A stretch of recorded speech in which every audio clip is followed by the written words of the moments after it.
Christine Tourneau, je suis chargée de mission à la direction territoriale Pôle emploi du 63. Et pour établir un petit peu un contexte, on est en charge des dossiers.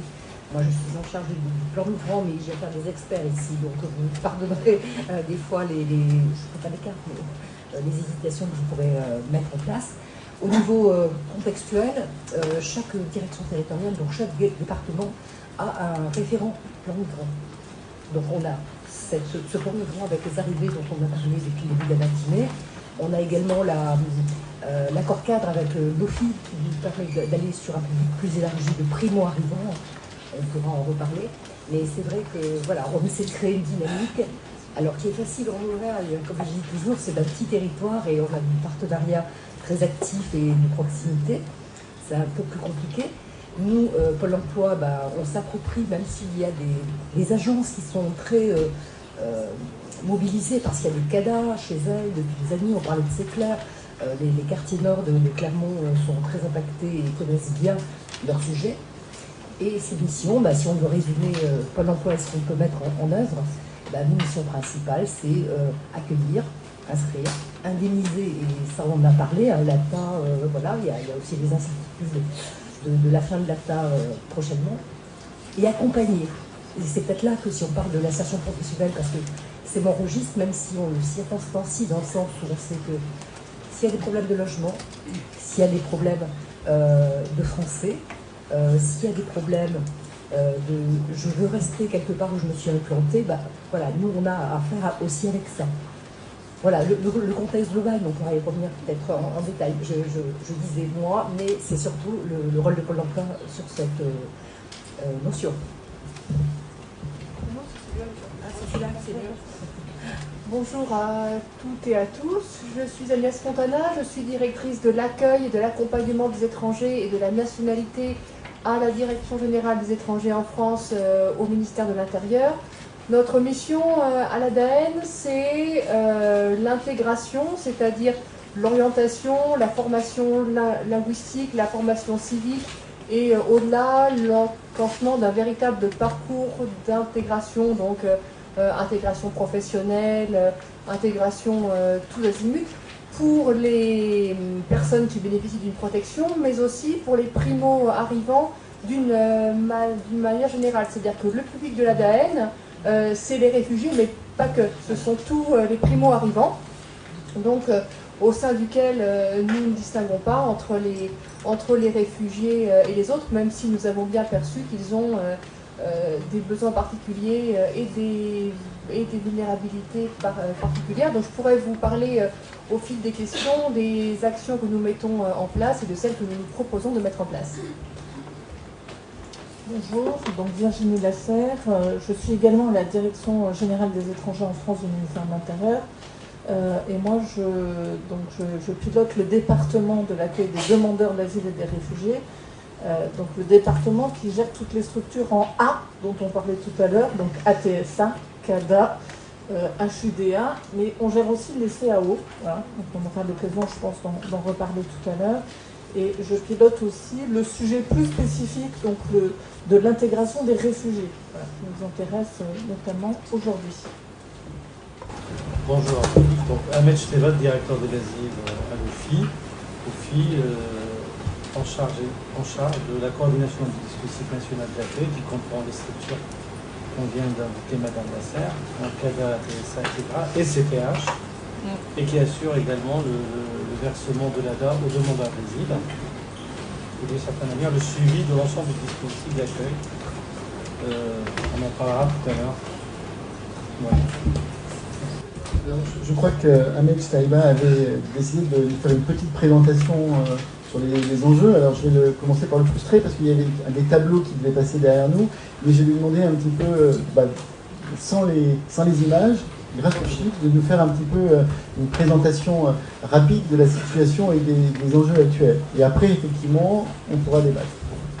Alors effectivement, le professeur Barou a dit déjà beaucoup de choses. Je voulais simplement vous présenter de manière un peu chiffrée la situation actuelle des réfugiés. En tout cas, du point de vue des réfugiés dans le DNA. Donc, pas de l'ensemble des réfugiés, mais des réfugiés que nous prenons en charge dans ce que nous appelons le dispositif national d'accueil. Je rappelle qu'aujourd'hui, le dispositif national d'accueil comprend au fond environ 65 000 places. Actuellement, au 30 mai, sur ces places-là, il y avait environ 12 000 réfugiés présents. Donc la présence des réfugiés au sein du dispositif national d'accueil est aujourd'hui, les réfugiés représentent environ 20% des places. Sur les 20% des places. Les principales nationalités de ces réfugiés ont connu une grande évolution au cours de ces dernières années. Aujourd'hui, la première nationalité des réfugiés, c'est le Soudan. Il vient de l'Afghanistan, la Syrie, l'Irak, et après, un certain nombre des nationalités traditionnelles.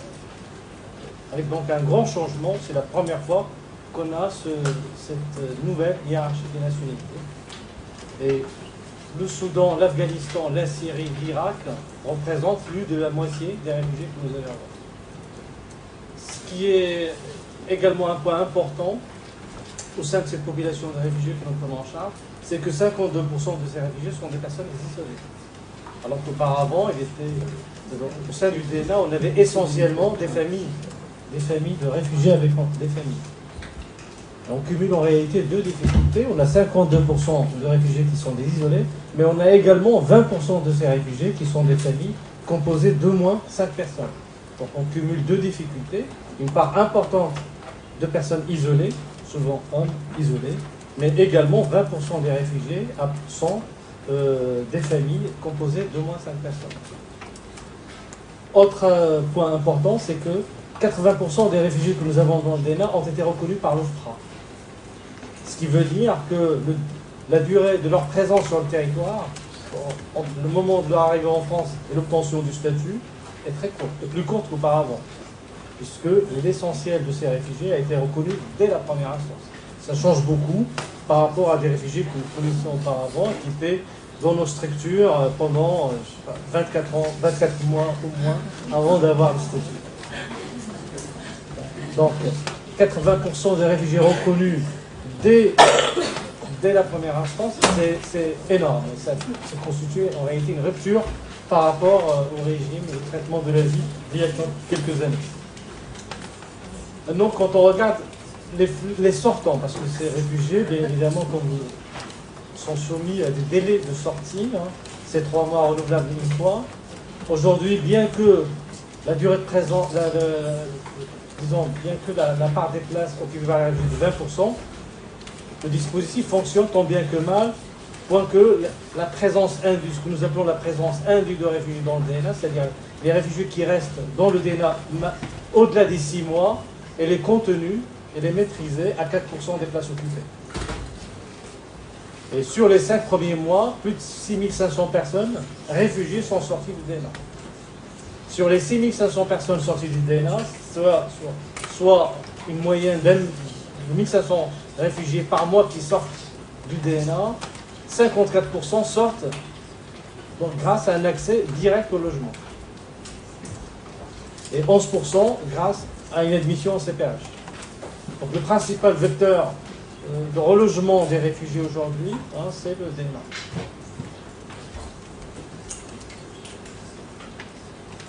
Ce sont des résultats. Donc ces chiffres-là montrent qu'on a devant nous un enjeu majeur, qui est celui d'organiser la sortie de ces réfugiés dans des délais plus rapides, parce que vous voyez 12 000 présents, mais seulement un flux moyen de sortants de 1500. Il va de soi que si ce risque n'augmente pas, la présence indue des réfugiés risque d'une certaine manière d'augmenter dans les mois qui viennent, alors même que la crise migratoire persiste et que d'ores et déjà on est sur les 5 premiers mois sur un taux d'accroissement du flux d'asile qui est de 18% en métropole par rapport à l'année dernière. Comme a dit le professeur, était déjà en augmentation très significative par rapport à 2015. Donc c'est un enjeu majeur par le nombre de personnes à intégrer, à sortir de nos structures, et par également les caractéristiques de ce nouveau public réfugié, avec une part prépondérante de personnes seules, issues de nationalités qui ne disposent pas de communautés suffisamment installées sur le territoire, issus de nationalités, disons, non francophones, de pays non francophones, donc de personnes qui connaissent peu notre pays, qui connaissent peu les codes sociaux, donc des besoins énormes liés à ces particularités, et aussi parce qu'on a affaire à des personnes reconnues de plus en plus rapidement, et qui donc posent sous un autre angle la question de la socialisation, de la formation et de l'intégration plus généralement. Voilà rapidement ce que je voulais vous dire sur les tendances macro. Après, on pourra, à vos dispositions, pour répondre à des questions plus détaillées. D'accord, merci. Donc on va revenir maintenant au cœur de cette table ronde, c'est-à-dire aux solutions. Voilà. Donc on va rentrer directement un petit peu dans le débat. Il ne faut pas oublier cette question essentielle. Alors, qu'est-ce qui se passe justement après, lorsque les gens sortent des structures? Et donc, en deux mots, quelles sont les solutions proposées aujourd'hui par les pouvoirs publics?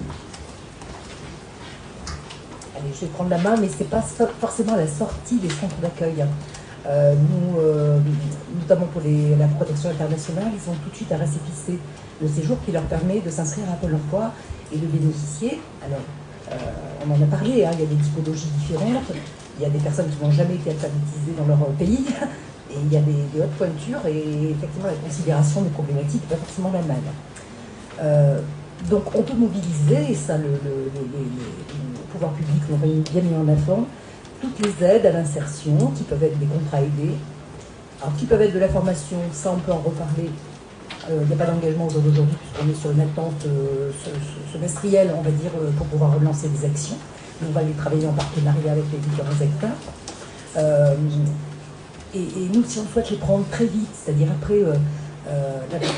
après le CIR et la formation de l'OFI, c'est parce que tout de suite, on peut peut-être enclencher des choses, mais s'il n'y a pas le logement qui est un petit peu pérenne, installé, on va se trouver en difficulté sur des propositions de contrats, de formation, parce qu'on n'est pas sûr qu'ils aillent au terme de la démarche. On est bien sur une notion de parcours, et plutôt de parcours à long terme.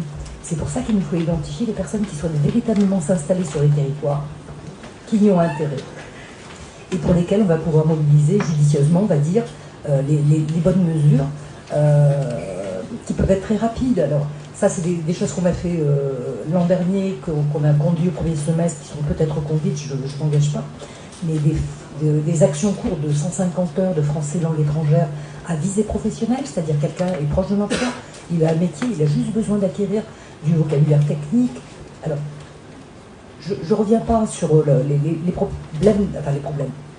les difficultés d'appropriation culturelle quand on arrive. Ben effectivement, il y a tout ça à gérer, et c'est pour ça qu'on souhaite travailler en partenariat, parce que nous, à Pôle emploi, on ne le gérera pas. Et après, on peut mettre des actions plus longues et plus adaptées, hein, français langue étrangère. Pour ceux qui ça résonne, c'est maintenant éligible au titre du CPF, du compte personnel de formation, pour lesquels on a une petite aubaine de 100 heures qui peuvent abonder.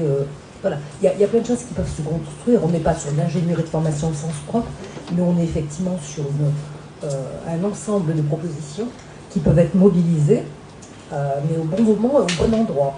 Et c'est vrai que cette notion d'hébergement provisoire à un moment donné peut nous poser problème pour enclencher des choses durables. Il faut le comprendre, hein, ça c'est... voilà. Oui, je pourrais compléter en disant que l'enjeu, il est un peu double, me semble-t-il. C'est d'abord comment est-ce que dans les structures d'hébergement, on prépare les personnes à avoir accès à ce qu'on appelle le droit commun, c'est-à-dire ce que peut proposer l'État et ses opérateurs, donc Pôle emploi, les missions locales. On a beaucoup de dispositifs qui existent pour le droit commun, service civique, insertion par l'activité économique, donc les chantiers, les contrats aidés, vous en avez parlé, les contrats pro, on a la garantie jeune, on en reparlera je pense tout à l'heure, c'est un vrai sujet. On a pléthore de dispositifs de droit commun qui existent, donc l'idée c'est comment travailler cet accès au droit commun, qui on le sait est compliqué, notamment compte tenu des caractéristiques grandissantes des réfugiés qui maîtrisent mal le français. Donc l'enjeu des structures d'hébergement, c'est comment est-ce qu'on commence à anticiper cet accès au droit commun, évidemment, dès lors que les personnes ont le statut de réfugié. Mais l'enjeu, il est aussi finalement, quand on voit que cet accès au droit commun, il est vraiment trop compliqué, c'est comment on met en place sur les territoires, et là, c'est pas l'État peut soutenir, mais c'est pas l'État qui fait, comment on met en place finalement des dispositifs innovants et qui dérogent au droit commun, en tout cas qui permettent une prise en charge très spécifique des réfugiés. Et là, vous êtes dans une région où il y a beaucoup de choses qui se passent. cette journée d'ailleurs en témoigne. Là, c'est comment est-ce qu'on met en place des dispositifs, par exemple d'offres complètement intégrées, c'est-à-dire en gros qui comprennent de l'hébergement, de l'accès au logement, de l'accès à l'emploi, comme le dispositif accélère, mais il y en a d'autres en fait.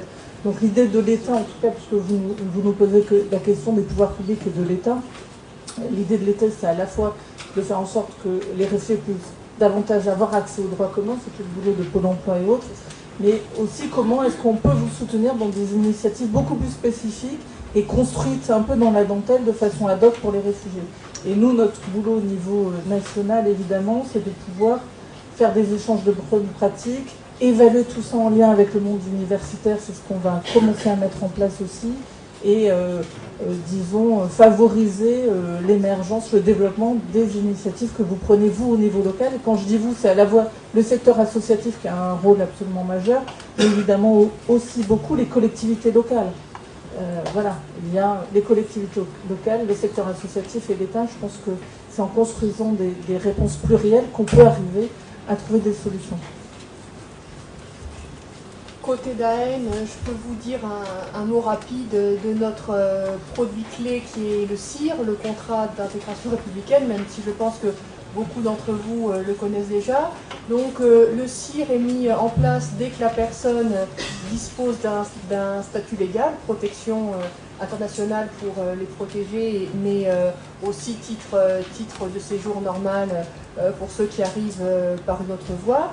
Il consiste en un entretien approfondi à l'OFII où il est fait un bilan d'ensemble de la situation de l'étranger, du point de vue de l'emploi, du point de vue de la santé, du point de vue de la famille, pour l'orienter vers les services qui seront le plus à même de l'aider, l'office HLM, la mission locale si c'est un jeune, Pôle emploi s'il a plus de 25 ans, on lui explique comment ça marche, la protection sociale, la santé.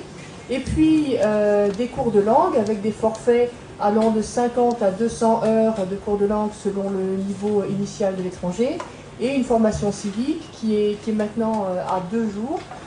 Une journée sur les principes et valeurs de la République et l'autre plus pratique sur les institutions, les administrations, comment ça marche. Alors, on entend bien que ça ne suffit pas, mais ce sur quoi je voudrais insister, c'est que le CIR, c'est que la première brique, c'est que la première étape d'un parcours. En effet, il faut ensuite inciter l'étranger à poursuivre son parcours, typiquement en langue, de deux choses l'une, où il a atteint son niveau A1 à la fin du CIR, et où il a atteint son niveau A1 à la fin du CIR, et dans ce cas-là, il faut l'inciter à s'inscrire au cours du A2. On a un marché national qui a été conclu pour des cours de A2, donc qui l'emmène au niveau supérieur en langue qui sera exigé à partir de 2018 pour la carte de résident, et vers lequel il faut l'orienter. S'il n'a pas réussi à atteindre son niveau A1, il faut l'orienter vers les cours complémentaires qui peuvent être organisés notamment au niveau local par les ASL, les ateliers sociaux linguistiques, mais aussi vers d'autres organismes qui peuvent être présents et qui sont soutenus par les crédits du programme 104 que nous déléguons au préfet. Et puis de même, il faut l'inciter à compléter son parcours par les différentes formations, les différentes activités qui peuvent être proposées au niveau local par les initiatives qui sont soutenues localement au niveau des préfectures. Il y a des tas de choses, il y a des formations sur l'accès aux droits, la parentalité, il y a des activités culturelles. Donc le CIR, c'est vraiment que la première étape, et derrière doit s'enclencher tout un parcours complémentaire de formation et d'activités qui sont soutenues financièrement au niveau local. Je voudrais aussi vous dire un mot des quelques propositions qu'on a faites à notre nouveau ministre. On a bien conscience, encore une fois, que surtout comparé à nos voisins européens, ces forfaits linguistiques qui sont proposés dans le cadre du CIR ne sont pas tout à fait suffisants. Ce qu'on aimerait bien mettre en place, c'est un module spécifique pour les personnes qui n'ont pas été scolarisées dans le pays d'origine. On voit bien que de plus en plus de personnes arrivent en France en n'ayant pas été scolarisées dans leur pays de départ, donc elles ont du mal à se mettre dans les apprentissages, elles ont du mal à suivre les cours. Il y a parfois des répercussions aussi sur le niveau général du cours et sur les autres participants. Ce qu'on aimerait bien, c'est mettre en place un module préalable du type apprendre à apprendre, un module préalable qui aiderait ces personnes à se mettre en situation d'apprentissage, c'est-à-dire suivre un cours, comprendre les codes du cours, comprendre les consignes simples, écouter, répéter, souligner, etc. Apprendre à devenir stagiaire finalement, à devenir apprenant. C'est une proposition dont on voit de plus en plus la pertinence quand on discute avec les acteurs de terrain, et c'est l'une des propositions phares qu'on a proposées à notre nouveau ministre. On aimerait bien mettre en place aussi les 20% de cours supplémentaires qui sont déjà prévus dans le marché national pour le A1 et qui donc peuvent être mis en place si la personne n'a pas atteint le niveau. Pour l'instant, ça n'est pratiqué que du bout des doigts et plutôt pas. Donc on voudrait mettre ça en œuvre de façon plus systématique. On voudrait, comme ça a déjà été dit, développer le français à visée professionnelle, c'est-à-dire poursuivre le parcours par des cours de langue ciblés sur un secteur qui recrute et sur un secteur où les étrangers auront des chances de s'intégrer. Et puis, on a des propositions aussi ambitieuses en termes de création d'outils numériques pour l'apprentissage de la langue, parce qu'on remarque que nos réfugiés sont très connectés souvent, donc il faut en profiter en proposant des outils numériques qu'on va développer, à la fois pour le français de base et pour l'approfondissement. Et puis il y a bien sûr, mais ça c'est vraiment le rêve du Père Noël, c'est le doublement du nombre d'heures dans les forfaits, donc passer à des forfaits de 100, 200 et 400 heures, mais ça effectivement ça commence à devenir très coûteux et c'est quelque chose dont on ose à peine rêver. Mais voilà un peu la palette d'outils auxquels on pense et qu'on a proposé à notre nouveau ministre. Dans un premier temps, ce qui est le moins ambitieux et le plus utile, ça me semble être le module pour les analphabètes et puis les 20% en plus pour lesquels on a déjà le support juridique, qui sont déjà dans le marché, donc qui serait un levier assez facile à mobiliser. Et on peut maintenant, peut-être, j'ai entendu quelques réactions, redonner la parole à la salle pour réagir et faire aussi réagir nos intervenants.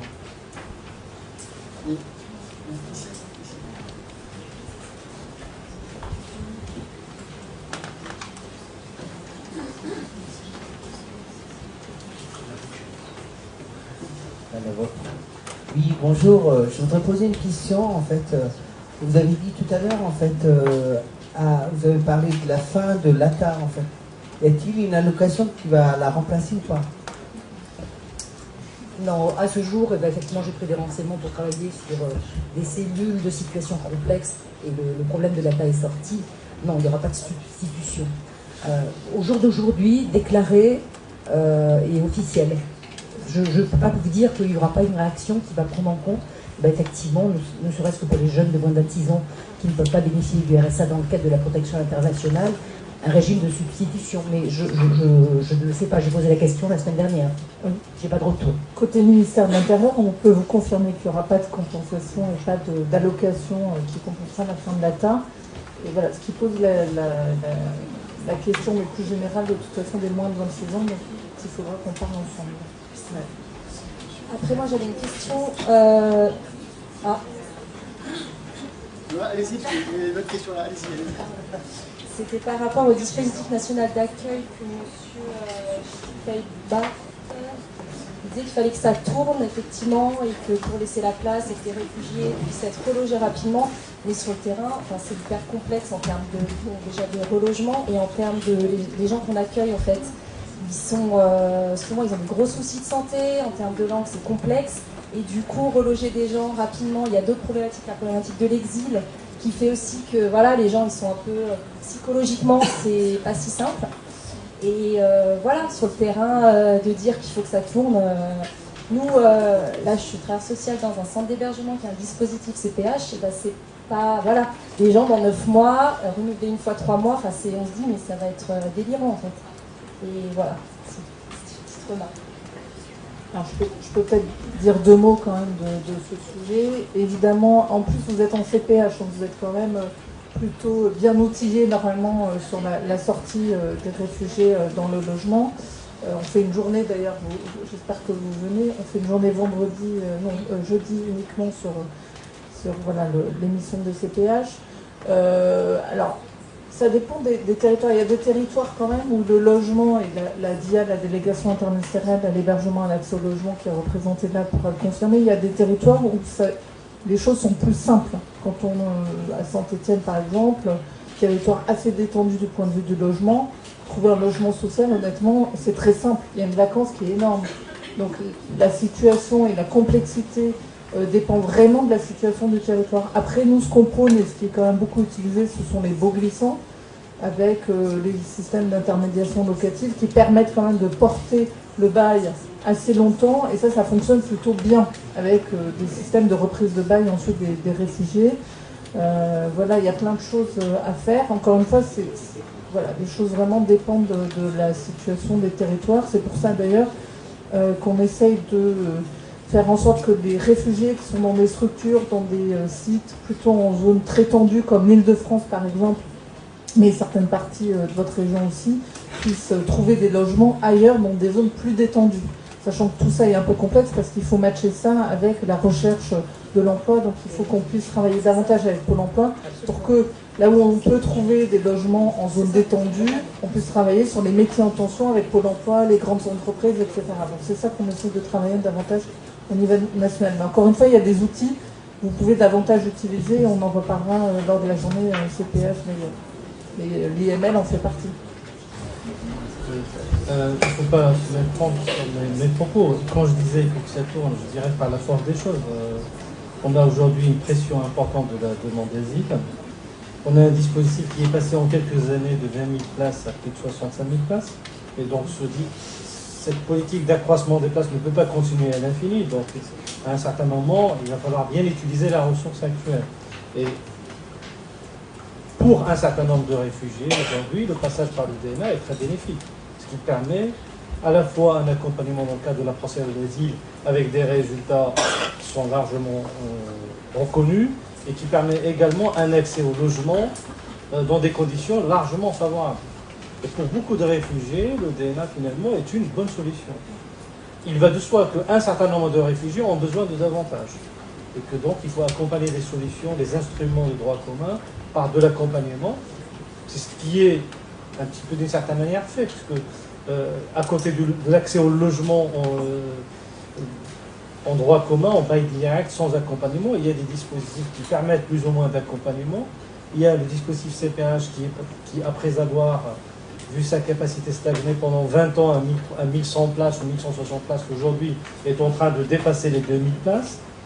C'est certes insuffisant, mais quand même, c'est quand même un effort inédit. Et donc, il faut à mon sens plusieurs outils qui correspondent à différentes problématiques, parce que tous les réfugiés ne sont pas à traiter de la même manière. Et je conçois qu'il y ait besoin de davantage d'accompagnement pour certains profils qui manifesteront, seront dans l'incapacité de bénéficier du dispositif de droit commun. Juste pour rebondir, excusez-moi.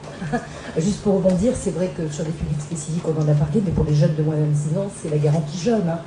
C'est marqué dans les textes et ils sont véritablement sur une démarche d'accompagnement à longue durée. Comment ? Il faut utiliser le PACA peut-être en face avant la garantie jeune.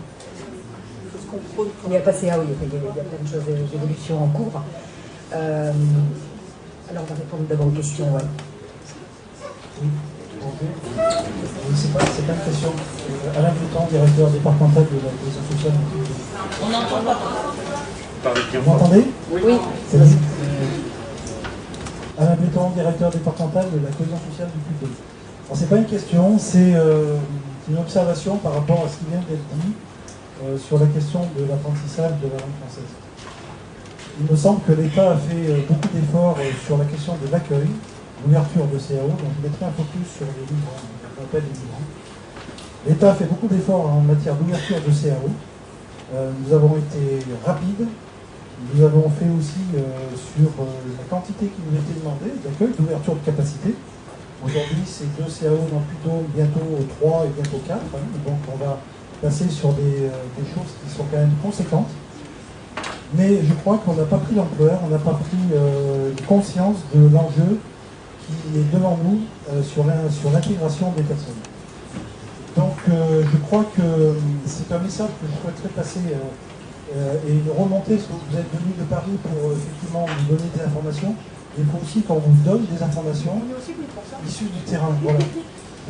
Alors, je crois que l'enjeu qui est devant nous, c'est cette prise de conscience qu'au-delà de l'ouverture de ces capacités, maintenant il y a urgence à prendre en compte l'insertion, l'intégration et l'apprentissage du français est la clé pour obtenir un travail.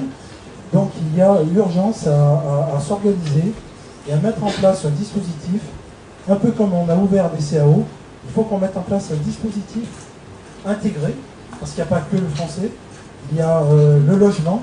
Alors on s'est organisé dans le Puy-de-Dôme avec le PRIR, mais si vous voulez, c'est fait pour beaucoup sur notre budget ordinaire. Et moi, je fais un appel ici, sur le BOP 177. Sur le BOP 177. On fait de l'intermédiation locative aujourd'hui. Attendez, on fait de l'intermédiation locative aujourd'hui sur le BOP de la DDCS du Puy-de-Dôme. Donc, on a, si vous voulez, on a cet enjeu d'identifier et d'avoir de la visibilité sur un dispositif qui est un dispositif d'intégration. Voilà. Alors, j'entends bien sur le fait qu'on prenne BOP 104, BOP 177 et d'autres dispositifs. C'est ce que l'on fait aujourd'hui, mais on a, si vous voulez, il n'y a pas de choses fléchées, il n'y a pas de choses mises en œuvre de manière spécifique, alors même que c'est une bombe à retardement, je vous le dis. Si on ne s'organise pas, les gens resteront en CAO alors qu'ils n'ont pas vocation à y rester. On ne pourra pas les mettre sur du logement alors que normalement ils ont quand même vocation, une fois réfugiés, à être autonomes. Ça a été bien dit dans l'intervention du professeur qu'on a entendu tout à l'heure. Voilà, donc j'appelle votre attention sur le fait qu'autant on a agi sur les capacités d'accueil, autant maintenant il faut agir sur l'intégration.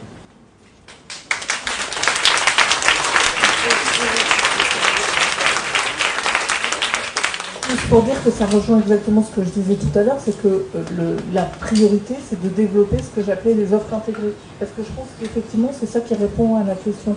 C'est comment est-ce qu'on s'organise. Mais il y a plusieurs types d'initiatives, et nous, on est en train juste de consolider ça. C'est que vous, il y a Accélère, il y a le PRIR. Ailleurs, il y a encore d'autres types de projets. Donc, ce qui est intéressant, c'est juste de consolider un peu tout ça, d'évaluer, et surtout, du coup, et c'est ce qu'on fait, nous, auprès de notre nouveau gouvernement, c'est de dire il faut développer ça. Donc c'est exactement ce qu'on prône actuellement. C'est qu'il faut aller beaucoup plus loin là-dessus, parce que des CAO qui commencent à se spécialiser dans l'accueil de réfugiés, ça va pas dans le bon sens, on est totalement d'accord avec ça. Peut-être pour compléter, mais ça va dans le même sens. C'est vrai que nous, on a besoin, alors je parle de Pôle emploi, mais je pense que de tous les acteurs, c'est la même chose d'anticipation, puisqu'on subit tout ce qu'on organise, et après c'est une coordination. On a des outils différents, qu'on sait mobiliser ou pas. Il y a des connaissances de territoire que vous avez, que tout le monde n'a pas. Tout ça, ça mérite quand même de se poser peut-être 2 heures autour d'une table, mais savoir combien, quel profil, quelles sont les possibilités sur le territoire d'installation et qu'est-ce qu'on peut mettre en œuvre localement ou pas, parce qu'il y a des aides à la mobilité, après le droit commun revient, hein.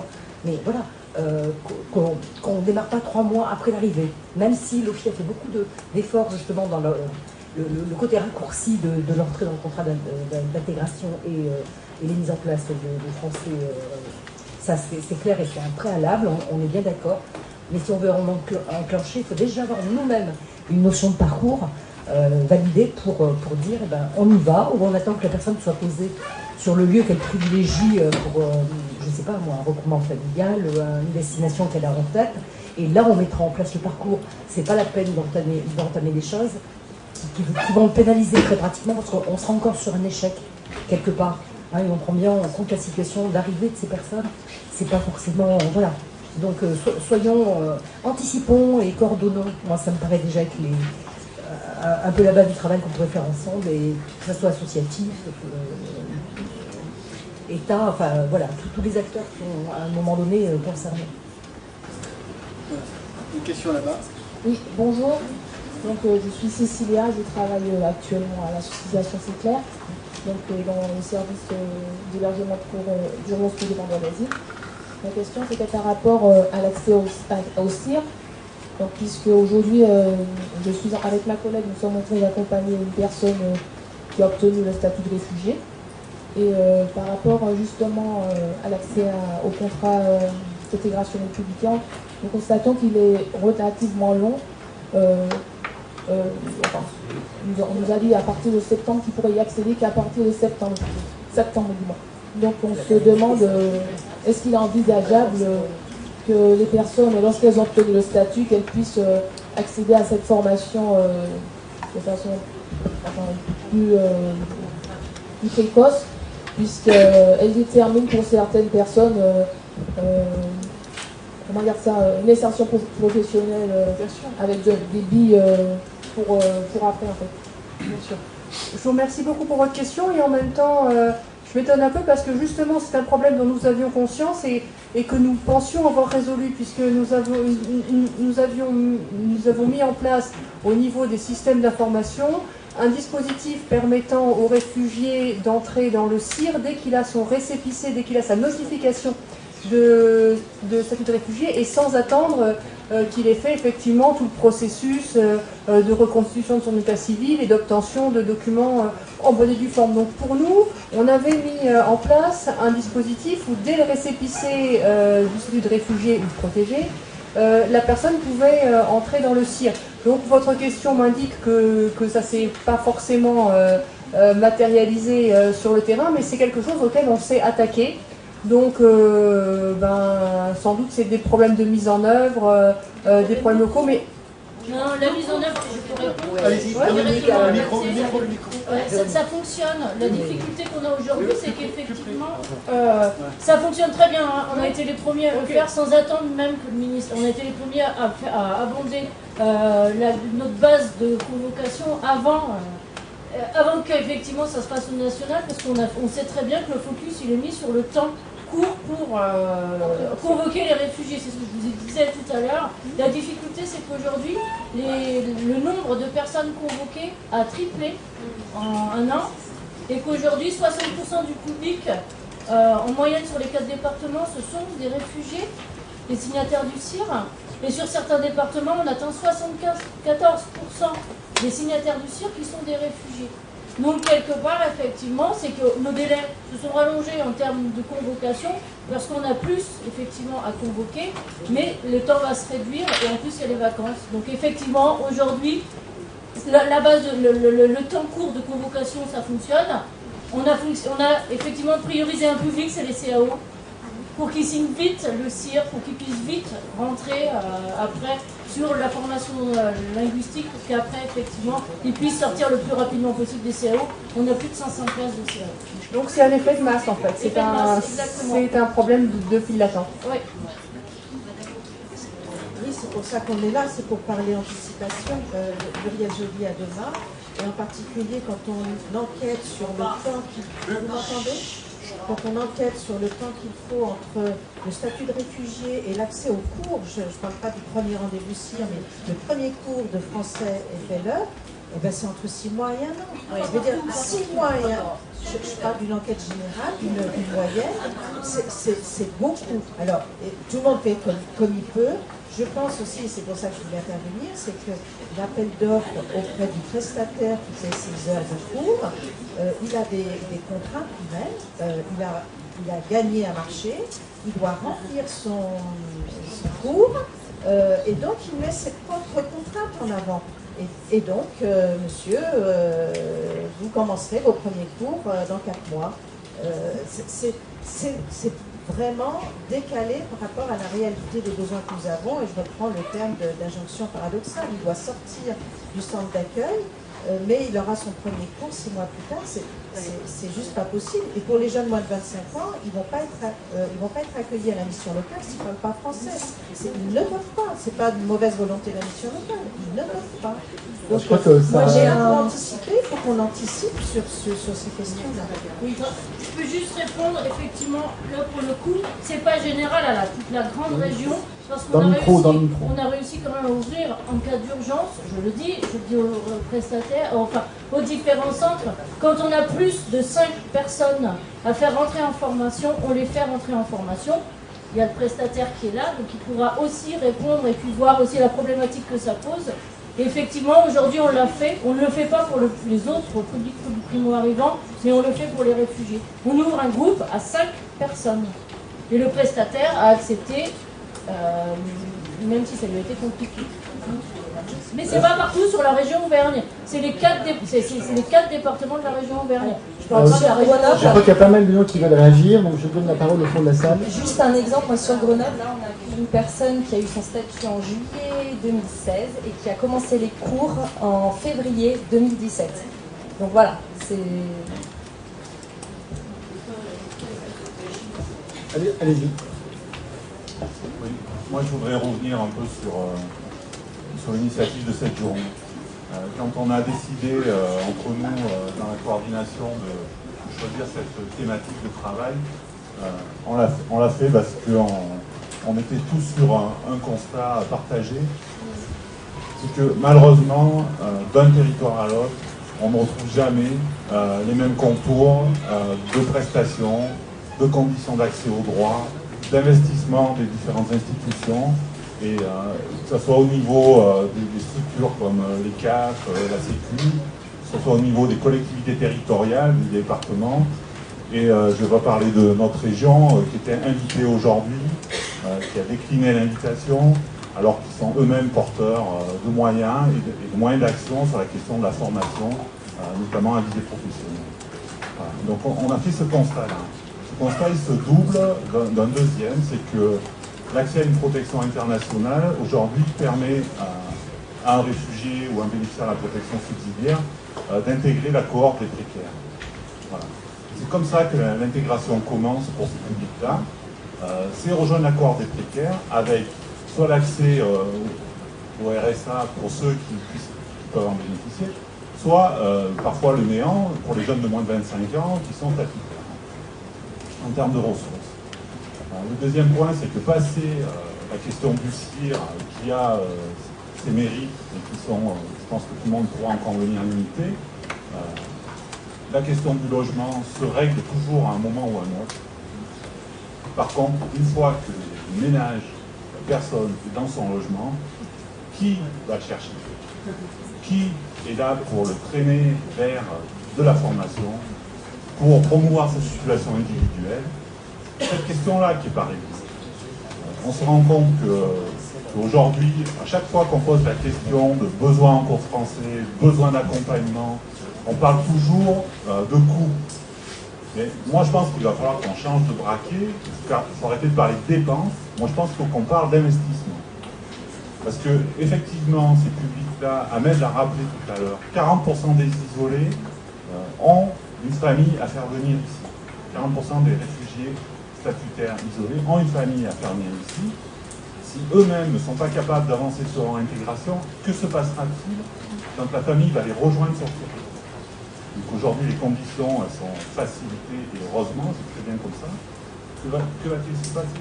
Donc moi, la question générique que j'ai, une fois que j'ai fait ces constats, c'est que je me dis, est-ce qu'il existe une réelle ambition au niveau de l'État et des collectivités territoriales, parce qu'il faut qu'elles soient impliquées dans cette question, une réelle ambition pour que cette insertion fonctionne? Ou est-ce qu'on renvoie cette question-là à un système communautaire qui va s'installer parce que ce sera la ressource? Je pense que Jacques Laroux nous a fait la démonstration de ça.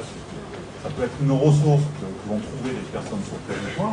Ou est-ce qu'on va confier la question de l'insertion à la deuxième génération, c'est-à-dire aux enfants, sachant que pour leurs parents, on n'a rien à leur proposer de suffisamment construit. Moi, j'entends bien toutes les initiatives locales et je les salue. Et je trouve que ceux qui ont ces idées sont très performants, mais il faudrait les modéliser et en faire une politique publique. Et non pas que ça reste dans un département, vous êtes réfugié, vous avez la chance de bénéficier d'un dispositif d'intégration, vous passez la frontière du département, rentrez dans un autre, vous n'avez rien. Moi, je pose vraiment cette question d'une ambition mais nationale autour de cette question-là. Bien, après la question, la réponse.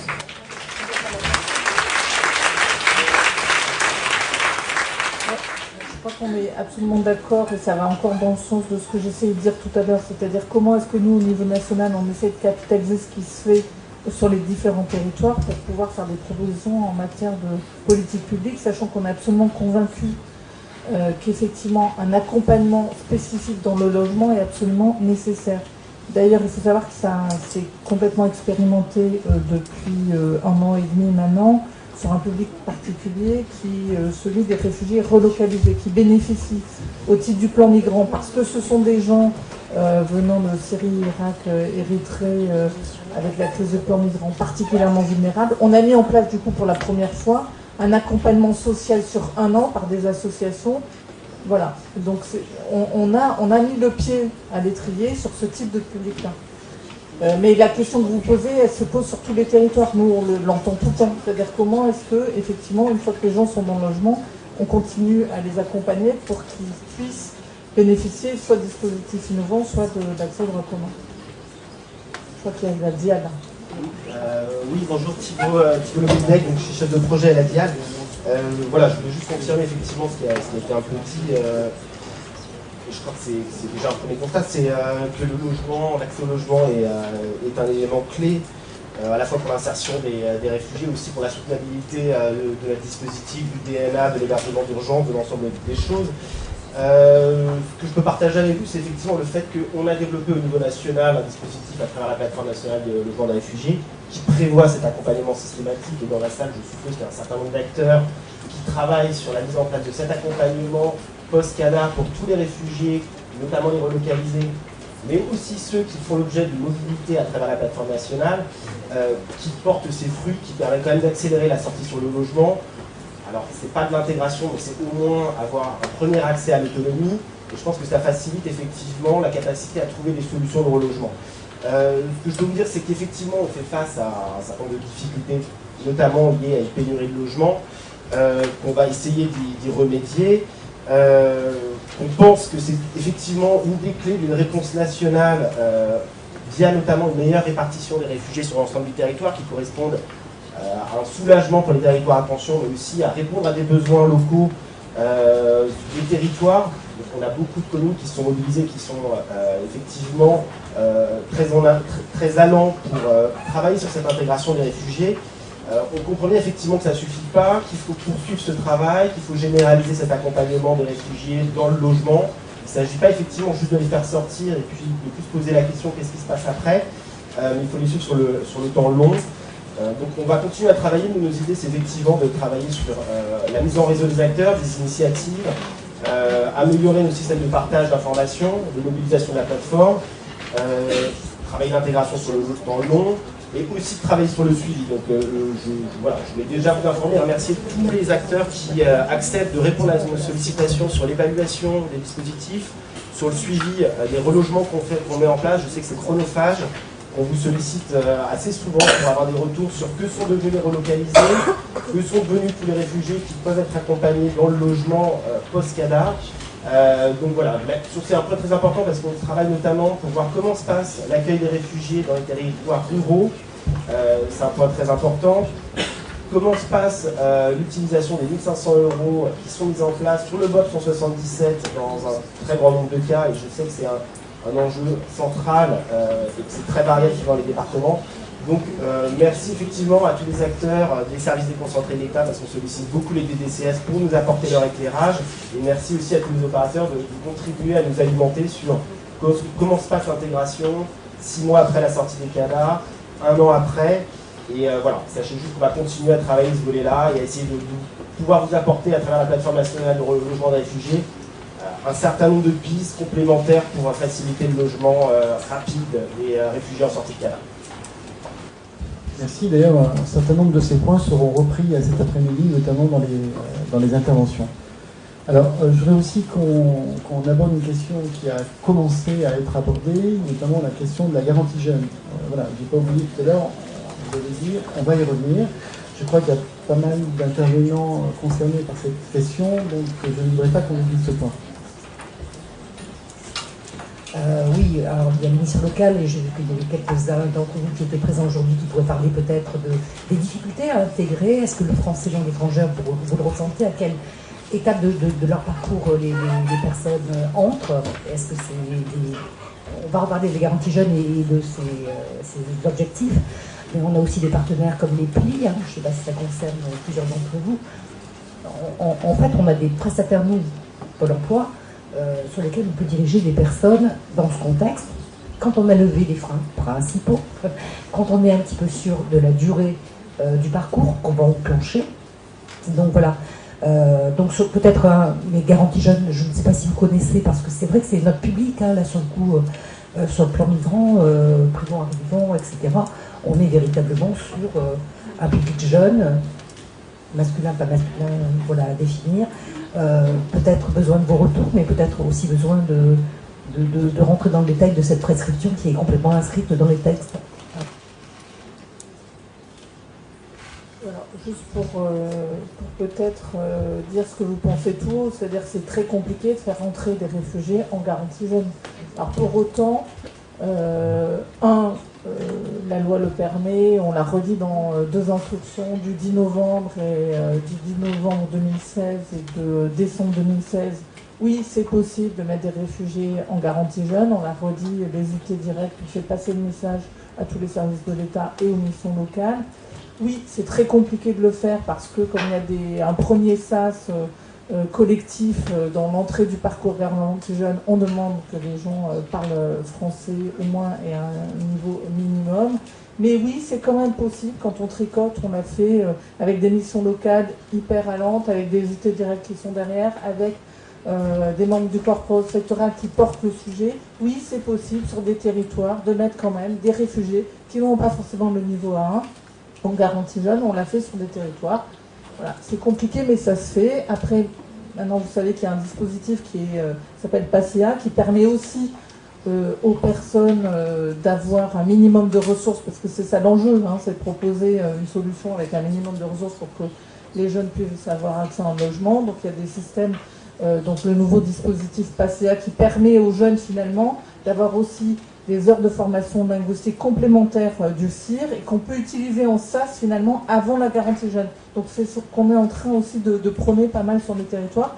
Ça marche, donc on va dire 2-3 mois de PASEA et ensuite entrer en garantie jeune, et ça vous fait quand même un parcours à la fois où les jeunes ont un minimum de ressources pour pouvoir se loger et puis surtout puissent se former avec une prise en charge très individualisée en fonction de leur programme, enfin de leur profil.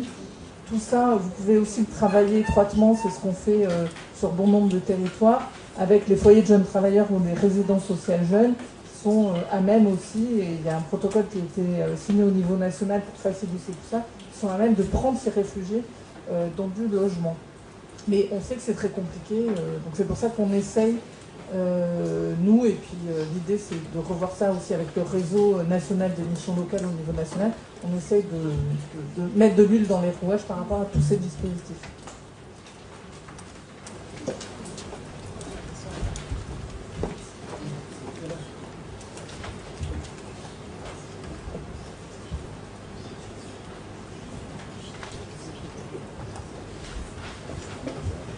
Excusez-moi. Bonjour, donc je me permets d'intervenir maintenant, mais je reparlerai cet après-midi sur justement la garantie jeune, et effectivement la garantie jeune pour les non-francophones, parce que les réfugiés francophones rentrent pas si mal que ça effectivement dans la garantie jeune. Et alors pour moi, je pense que ce qui est vraiment important, et j'en reparlerai cet après-midi sur une expérimentation qu'on mène sur Lyon, et qu'on aimerait pouvoir étendre à d'autres territoires, c'est de mettre du FLE en parallèle des cours du SAS, et ça marche. Pour l'instant, alors on a 8 semaines de recul, donc c'est très court, mais on a déjà des promesses d'embauche et ça marche plutôt bien.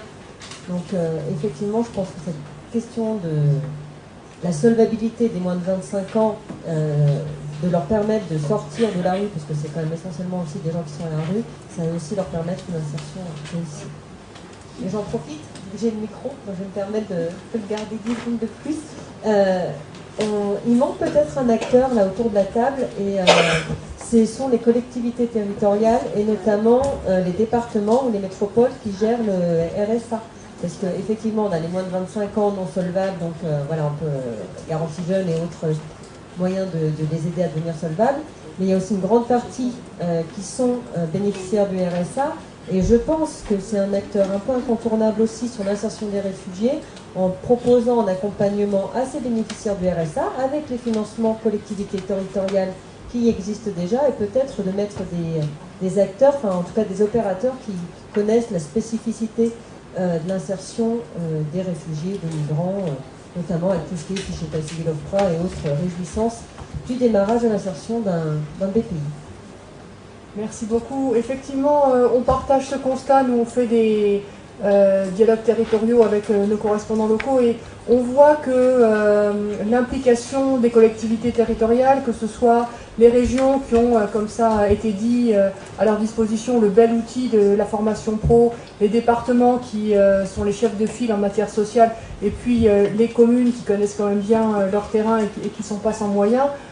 L'implication des collectivités territoriales, elle est très inégale, globalement faible, elle est très inégale et souvent elle dépend localement de la motivation individuelle d'un élu. Souvent c'est moins une question de coloration politique qu'une question de motivation individuelle d'un élu qui, par son histoire, par ses sensibilités, a un intérêt pour la matière. Or, quand on regarde le modèle allemand, toujours cité en exemple, l'un des facteurs clés de succès dans le modèle allemand, c'est que l'intégration des réfugiés, tout le monde s'y est mis, tout le monde, l'État, mais aussi les collectivités, mais aussi les organisations non gouvernementales, les corps intermédiaires, etc. Donc, impliquer les collectivités territoriales, c'est vraiment un facteur clé de succès pour passer au banquet supérieur, passer à cette plus grande ambition qu'on appelle tous de nos voeux. C'est pourquoi il faut, sans se décourager, aller au contact des collectivités, leur proposer des projets. Nous, on a bien conscience que s'il y avait plus de crédits délégués du programme 104 au niveau des préfets pour justement aller au contact des collectivités et leur proposer de monter ensemble des projets, ça pourrait être un incitatif qui marcherait bien. Et donc c'est pour ça que c'est aussi une piste qu'il faut explorer. Mais c'est sûr qu'avec les collectivités, on a une marge de progrès qui n'est pas encore totalement conquise. Oui, bonjour, je suis... vous m'entendez? Je suis Jessica Rinaldi, je suis intervenante sociale chez Adoma depuis 4 ans. J'avais deux petites choses à dire en fait. Concernant le Pôle emploi, moi j'ai pu rencontrer des conseillers qui inscrivent sciemment des personnes sur des emplois type ostréiculteur ou dentelière pour ne pas faire rentrer les gens, les personnes réfugiées dans les stats. Alors je n'ai pas très bien compris l'utilité de ça, qui n'acceptent pas de recevoir les jeunes en mission locale parce qu'ils ne sont pas francophones. Donc nous, travailleurs sociaux, on se retrouve obligés de faire des accompagnements des moins de 25 ans auprès de la mission locale, mais réguliers. Voilà, donc on a pu faire des lettres pour faire remonter, mais c'est pas forcément écouté. Voilà, juste aussi pour vous dire qu'avec la réforme de l'asile, les travailleurs sociaux, ils ont effectivement augmenté les taux d'encadrement, donc on n'est plus du 1 pour 10, on est du 1 pour 15 et qu'on est très fatigué. Et que moi, ça fait que 4 ans que je bosse dans l'asile, mais je commence à être très fatiguée. Et en faisant effectivement de l'asile, c'est très intéressant, mais là on se retrouve de plus en plus à faire de l'insertion, donc à avoir des missions propres aux conseillers d'insertion qui ne sont pas nos missions de base. Voilà, on se mélange, on ne sait pas vers quoi orienter les personnes en fonction des... Donc effectivement, il y a le CPH, il y a l'ADIA, il y a le logement autonome, il y a Accélère, et donc on ne sait plus quoi dire aux gens, on ne sait plus quoi... Voilà, c'est un peu compliqué. Moi, je crois, très rapidement, il faut se rapprocher absolument du Pôle emploi. Vous avez ces problèmes parce que c'est un constat ostréiculteur. Je ne pense pas qu'en Auvergne, ni même en Rhône-Alpes, on ait les besoins de marché affirmés. Voilà. Donc peut-être à la marge, et bon, vous savez, c'est l'histoire des 2% qui ressortent sur un autre travail qui peut être fait, donc à regarder. Quand je reparle d'anticipation, etc., c'est vrai que la logique d'inscription, c'est que l'opérateur en charge de l'accompagnement doit prendre le contact par mail avec son agence et faire part des profils et de l'expérience passée de la personne qui vont inscrire. Et c'est là-dessus qu'on va pouvoir les inscrire sur la bonne, le bon métier et travailler peut-être sur le renforcement de compétences. Mais on ne va pas inscrire quelqu'un par défaut, ça n'a aucun intérêt, hein, franchement. Je ne vois pas, je peux essayer de creuser un peu, mais je ne vois pas. Merci. Je ne voudrais pas qu'on termine la matinée sans parler des mineurs isolés. Voilà. Donc je sais qu'il reste un quart d'heure avant la fin de cette matinée, mais je voudrais quand même qu'on aborde cette problématique. Jacques Barou nous en a parlé un petit peu rapidement ce matin, et je voudrais qu'on reprenne cette thématique, et je voudrais savoir aussi un petit peu, je me tourne toujours vers les intervenants, pour savoir justement un peu les enjeux et les perspectives concernant ce public.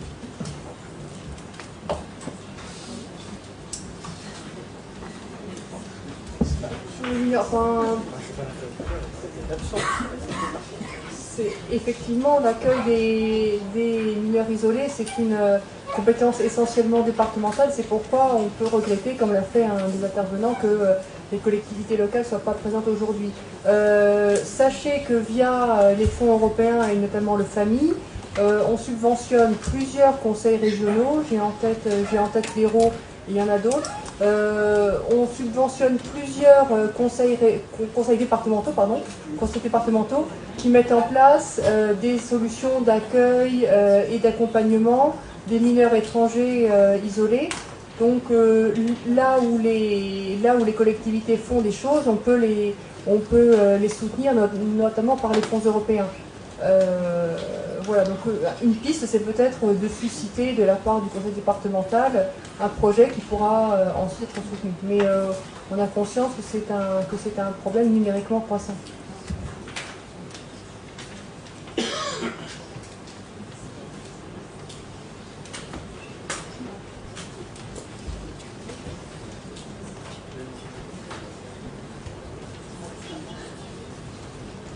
Bien, donc si cette question ne suscite pas d'autres interventions, peut-être on peut aussi terminer sur la question de la gouvernance. Voilà, sur un petit peu la question des enjeux, un petit peu sur la question de la coordination entre tous ces services.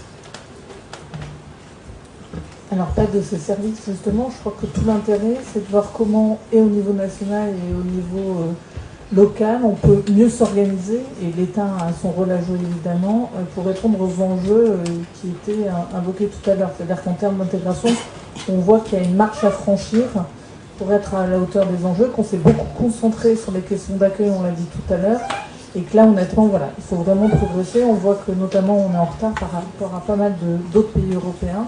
Et pour progresser, moi je crois beaucoup quand même à une meilleure coordination. Au niveau national, ça peut vous sembler techno, mais il est absolument essentiel que entre les différents ministères complètement concernés par les questions d'intégration, on se coordonne davantage.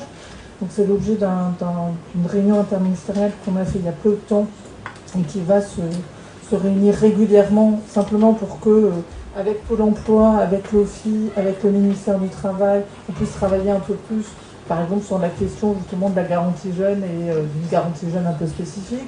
On va plus travailler avec la Direction générale de la santé pour voir comment est-ce qu'eux mettent en réseau, par exemple, leurs associations spécialisées dans la prise en charge des syndromes post-traumatiques, et comment nous, ministère de l'Intérieur, on fait davantage de liens avec le territoire pour que tout ce qu'ils mettent en réseau puisse vous servir vous directement. Enfin voilà, il y a vraiment un travail interministériel au niveau national qui est absolument essentiel et qui va s'amplifier dans les semaines à venir.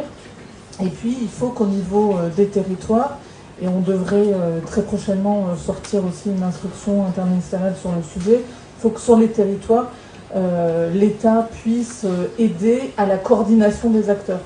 Alors vous faites un travail absolument formidable au niveau de la région avec Cora, mais ça n'existe pas dans toutes les régions. Donc encore une fois, il faut que l'État puisse aider lorsque ça n'existe pas, à une meilleure coordination entre tous les acteurs. Vous savez qu'il y a des coordonnateurs régionaux du plan migrant qui sont nommés par les préfets, des coordonnateurs départementaux du plan migrant qui sont également nommés par les préfets. Tout ça va se structurer encore davantage dans les semaines à venir pour, encore une fois, être vraiment des outils d'aide au secteur associatif et aux collectivités territoriales.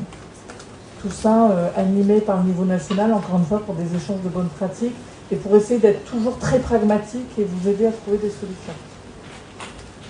Effectivement, tant au niveau central qu'au niveau territorial, il faut que les services se rencontrent et se parlent. Toutes les expériences qui sont faites en ce moment vont dans le même sens et montrent que c'est la clé du succès. Par exemple, j'ai appris avec satisfaction ce matin que la convention nationale entre la DGEFP, la DGEF, l'OFI et Pôle emploi, qui a été signée en novembre, a été déclinée dans l'ancienne région Auvergne avec succès. Or, cette convention, bon, elle vaut par les pratiques qu'elle met en place, qui est de meilleurs échanges de données, une meilleure prise en charge des primo-arrivants par Pôle emploi, mais elle vaut aussi par les process qu'elle encourage et par le fait que les gens se parlent. De même, dans l'expérimentation qu'on appelle chez nous 3 départements, qui est une expérimentation dans le Haut-Rhin, la Côte d'Or et la Loire-Atlantique, qui met en place un comité de coordination pour offrir à des cohortes de jeunes réfugiés des solutions, encore une fois, intégrées, formation, logement, emploi. Le but, c'est aussi que les gens se parlent et se rencontrent, et donc que des habitudes de travail se mettent en place, au-delà de l'objet précis de l'expérimentation, que les gens prennent l'habitude de se parler et de s'impliquer. C'est aussi l'occasion de faire entrer dans la danse des services qui peuvent être un petit peu éloignés. Je pense aux directs qui sont des fois pas au premier rang. C'est aussi l'occasion de les faire rentrer. Donc toutes les opérations qui ont pour objet ou pour effet de faire que les services font des copies, font des comités de liaison, bref, se rencontrent et se parlent et échangent, ont des bons résultats au-delà du but même de l'opération. Oui, c'est vrai que nous, ce qu'on voit, ce sont les départements, lorsqu'il y a un comité de pilotage intégration qui mêle les grandes entreprises, les chambres de commerce, le conseil départemental, les services de l'État, et bien effectivement, ça fonctionne quand même pas mal. On voit que c'est un plus tout de suite sur le territoire. Et donc c'est ce qu'on prendra via une instruction interministérielle dans les semaines à venir. Allez-y. Oui, bonjour. Dans ce travail de coordination, donc on a effectivement les services de l'État, les élus locaux, parce qu'on a besoin d'intervenir auprès des populations pour parler des personnes que l'on accueille. Et un dernier acteur, et je pense qu'il faut une double rencontre au niveau national et au niveau local, c'est les bailleurs sociaux. Parce qu'aujourd'hui, on a souvent un problème d'inadéquation entre les compositions familiales et la disponibilité des logements. Et je pense qu'il ne faudrait pas grand-chose pour que l'on puisse faciliter l'accès au logement des personnes que l'on accueille. Un exemple, on a souvent des logements vacants à T3, T4, et on a des personnes isolées dans nos structures. On travaillerait avec les bailleurs sociaux pour qu'ils mettent en place des baux, par exemple, non solidaires, ce qui permettrait beaucoup plus de fluidité dans nos structures. Je pense que les bailleurs sociaux, alors je sais qu'il y a une fédération nationale, il faut absolument qu'on les inscrive dans ces comités de coordination parce qu'on peut avancer d'une manière très positive.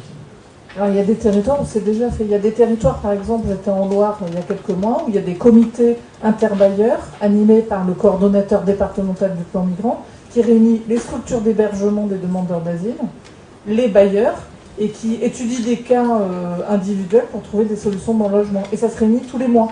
Donc, vous voyez, il y a des outils comme ça qui existent sur les autres territoires. L'idée pour nous, c'est de faire un peu des fiches pratiques qu'on diffusera ensuite largement à tout le réseau. Et quant à la relation avec les fédérations de bailleurs, le ministère du Logement l'a fait et le refera là, dans les mois qui viennent. Oui, juste pour dire que nous sommes en plein la signature des CUF. Ici, un micro ici. Laissez son micro, vous entendez.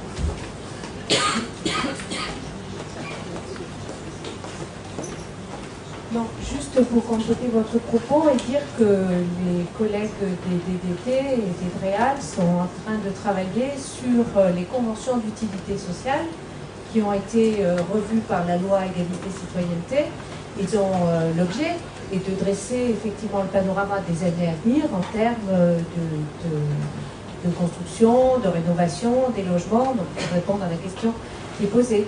Et c'est important qu'à la fois au niveau central, entre le ministère et nous, dans les départements, on est interrogé et que l'on introduise cette problématique dans l'accès au logement, puisqu'on est en train de faire le schéma des années à venir de ce que sera le parc social sur le territoire.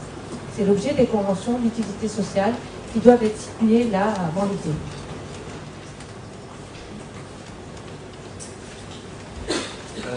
Oui, peut-être justement, effectivement, sur cette question de la mobilisation des bailleurs sociaux, qui est un vrai enjeu. C'est vrai qu'au niveau national, au niveau du ministère du Logement, on a travaillé à sensibiliser les fédérations de bailleurs sociaux On n'est pas allé beaucoup plus loin, hormis en ce qui concerne les places qu'on peut mobiliser dans des foyers de jeunes travailleurs ou dans certaines résidences sociales.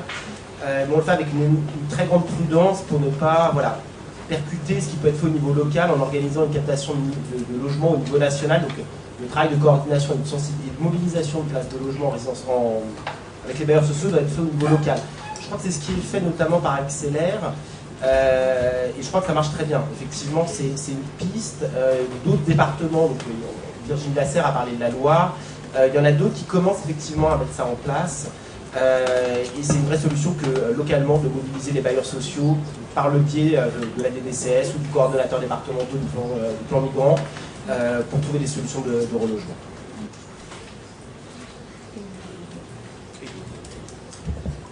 Merci. On arrive au terme de cette matinée. Donc, je voudrais remercier nos 4 intervenants. Donc, leur position n'était pas forcément facile, mais ils ont joué le jeu et on peut les remercier de leurs propos.